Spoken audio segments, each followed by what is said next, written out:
ഈശോമിശിഹായ്ക്ക് സ്തുതിയായിരിക്കട്ടെ. പ്രിയമുള്ളവരെ, പരിശുദ്ധ അമ്മയോടും വിശുദ്ധ യോസേപ്പ് പിതാവിനോടും സകല വിശുദ്ധരോടും സകല മാലാഹമാരോടും ചേർന്ന് നമ്മുടെ പിതാവായ ദൈവത്തെ അവിടുത്തെ അനന്തമായ കാരുണ്യത്തെ പ്രതി നമുക്ക് ആരാധിക്കാം. പരിശുദ്ധനായ ദൈവമേ, പരിശുദ്ധനായ ബലവാനെ, പരിശുദ്ധനായ അമർത്തിനെ, ഞങ്ങളുടെ ലോകം മുഴുവൻ്റെ മേൽ കരുണയായിരിക്കണമേ. വിശുദ്ധ ഫൗസ്റ്റീനയുടെ ഡയറി കുറിപ്പ് 193 സന്ദേശം. എൻ്റെ ഹൃദയം ഈശോയ്ക്കുള്ള ഒരു സ്ഥിരം വാസസ്ഥലമായിരുന്നു. ഈശോയ്ക്കല്ലാതെ മറ്റാർക്കും അതിലേക്ക് പ്രവേശനമില്ലായിരുന്നു. എൻ്റെ ഹൃദയം ഈശോയ്ക്കുള്ള ഒരു സ്ഥിരം വാസസ്ഥലമായിരുന്നു. ഈശോയ്ക്കല്ലാതെ മറ്റാർക്കും അതിലേക്ക് പ്രവേശനമില്ലായിരുന്നു. വിശുദ്ധ ഫൗസ്റ്റീനയുടെ ഡയറി കുറിപ്പ് 193 സന്ദേശം. നമ്മുടെ ഹൃദയത്തിൽ നമ്മൾ സ്വീകരിക്കേണ്ട ഒരു നിലപാടിനെക്കുറിച്ച് വിശുദ്ധ ഫൗസ്റ്റീന ഓർമ്മപ്പെടുത്തുകയാണ്. നമ്മുടെ ആത്മാവിനെ അസൂയയുടെ അഭിലഷിക്കുന്ന ഒരു ദൈവത്തെക്കുറിച്ച് തിരുവചനം നമ്മളെ ഓർമ്മപ്പെടുത്തുന്നുണ്ട്.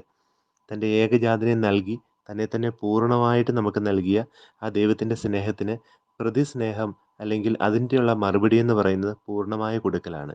വിഭജിക്കപ്പെടാത്ത ഹൃദയവുമായിട്ട് ഏത് ജീവിതത്തിലും നമുക്ക് ദൈവത്തെ സ്വീകരിക്കാൻ, സ്നേഹിക്കാൻ നമുക്ക് സാധിക്കും.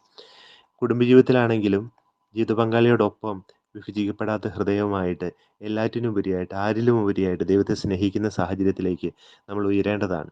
ദൈവം സർവശക്തിയോടെ, പൂർണ്ണ ഹൃദയത്തോടെ, പൂർണ്ണ ആത്മാവോടെ, പൂർണ്ണ മനസ്സോടെയുള്ള സ്നേഹത്തിന് അർഹനാണ്. ദൈവം മാത്രമാണ് അങ്ങനെ അർഹനായിട്ടുള്ളത്. സമർപ്പ ജീവിതത്തിൽ വിശുദ്ധ ഫൗസ്റ്റീന നമ്മളെ ഓർമ്മപ്പെടുത്തുന്നതും ഇത് തന്നെയാണ്. എൻ്റെ ഹൃദയം ഈശോയ്ക്കുള്ളൊരു സ്ഥിരം വാസസ്ഥലമായിരുന്നു. ഈശോയ്ക്കല്ലാതെ മറ്റാർക്കും അതിലേക്ക് പ്രവേശനമില്ലായിരുന്നു. ഈശോയ്ക്ക് ഒന്നാം സ്ഥാനം കൊടുത്തു കഴിയുമ്പോഴാണ് യഥാർത്ഥത്തിൽ മറ്റുള്ള വ്യക്തികൾ അവർക്ക് അർഹമായ സ്ഥാനത്തോടെ നമ്മുടെ ഉള്ളിലേക്ക് കടന്നു വരിക. നമുക്ക് ഈശോയിലേക്ക് നോക്കിക്കൊണ്ട് എല്ലാ ബന്ധങ്ങളുടെയും ആഴങ്ങൾ അറിയുവാനും എല്ലാ ബന്ധങ്ങളുടെയും അളവുകൾ നിശ്ചയിക്കാനായിട്ട് നമുക്ക് പരിശ്രമിക്കാം. മറ്റുള്ള ബന്ധങ്ങൾ പോലും നമ്മളെ അതിനേക്കാൾ ഉപരിയായിട്ട് ദൈവത്തെ സ്നേഹിക്കുന്നുണ്ടോ എന്ന ഓർമ്മപ്പെടുത്തൽ നമുക്ക് തരുന്നുണ്ട്.